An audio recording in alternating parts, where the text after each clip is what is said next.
so far for me, the Switch 2 generation has been absolutely fire. I've been loving this console, man. It's been so many dope games, and as I continue to chop down my backlog, I just continue to grow a lot of appreciation for the amount of diversity across Nintendo games. And I was gifted Metroid Prime 4 Beyond and Hyrule Warriors Age of Imprisonment from my girlfriend for my birthday in December last year. I ended up playing Metroid Prime 4 Beyond. I loved it. I reviewed it. Kind of got some backlash because I guess a lot of people don't like it, but I really enjoyed it. And I just finished up Hyrule Warriors Age of Imprisonment today. This is probably my first Warriors game that I've sat through fully and just like really enjoyed, man. This game was a banger, man. We definitely got to talk about it. Like I said, I don't really have a history with these Warrior style games. I did not play Age of Calamity. I didn't have a Switch 1. I pretty much missed out on that whole generation. So here I am. That might be one I pick up if they make a Switch 2 version of something like that. I heard the frame rate was, kind of iffy on that one. So, we'll probably revisit that in the future sometime. But as for this one, man, this game was absolutely fire. And I had a blast, man. So let's get right into it. We got to start off with the graphics, gameplay, and the art design. With games like Mario Kart World, Donkey Kong Bonanza, Hades 2, and Cyberpunk 2077, my expectations for Switch 2 games are pretty high and set in stone as we move forward. This little beast is a very capable machine, and I've witnessed it firsthand. Hyrule Warriors fall slightly behind those games I mentioned earlier.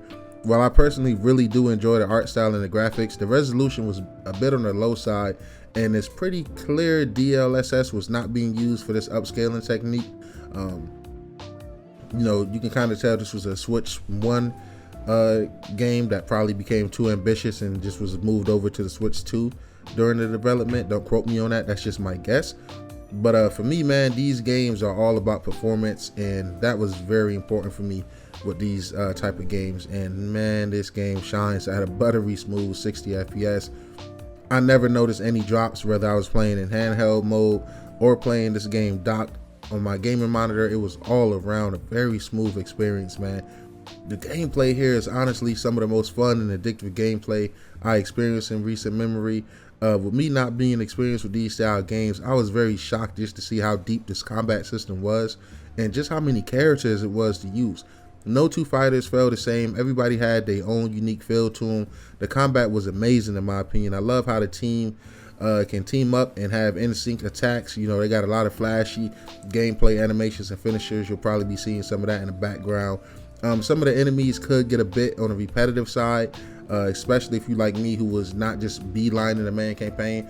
By the way, it took me about 30 close to 40 hours to finish this game. That's because I would play the main missions and then I would do a lot of side missions. And that's another thing to point out. It is a lot of side content in this game, and I was shocked at how much post not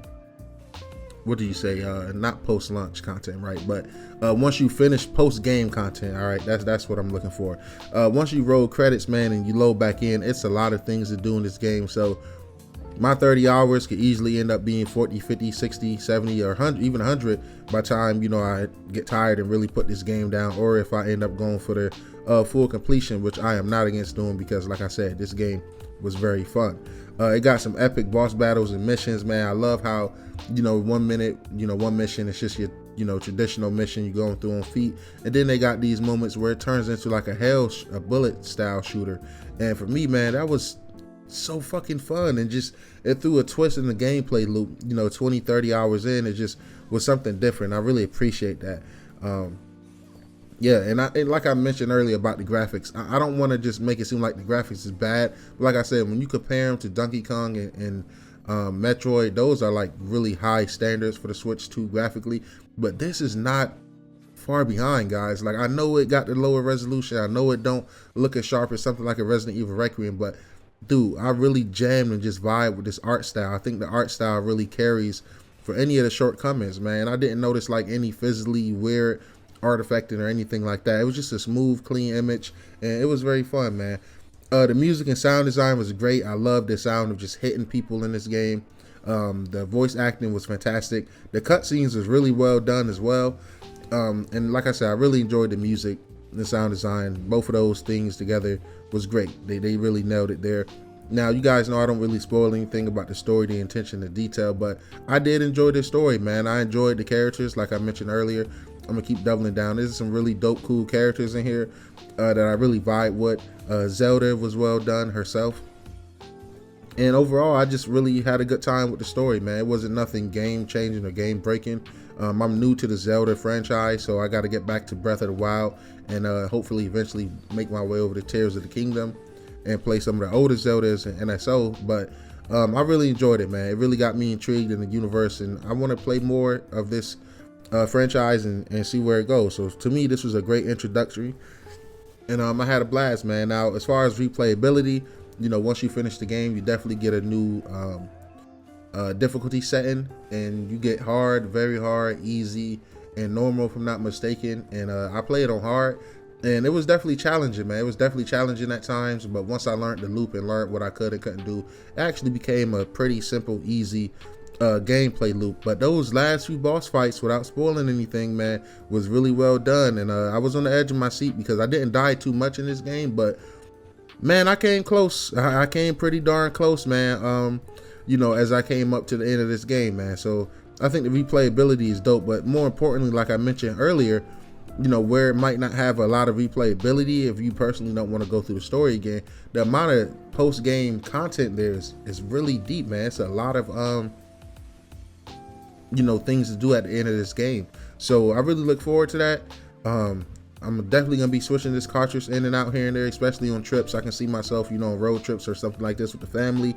If I got time to play, this would definitely be one of those games I keep in rotation just to feel that satisfying combat and the fire HD rumbles. Like I said, it looked and ran great in portable, and it looked and ran great on my monitor, man. It's been your boy NextGenNero.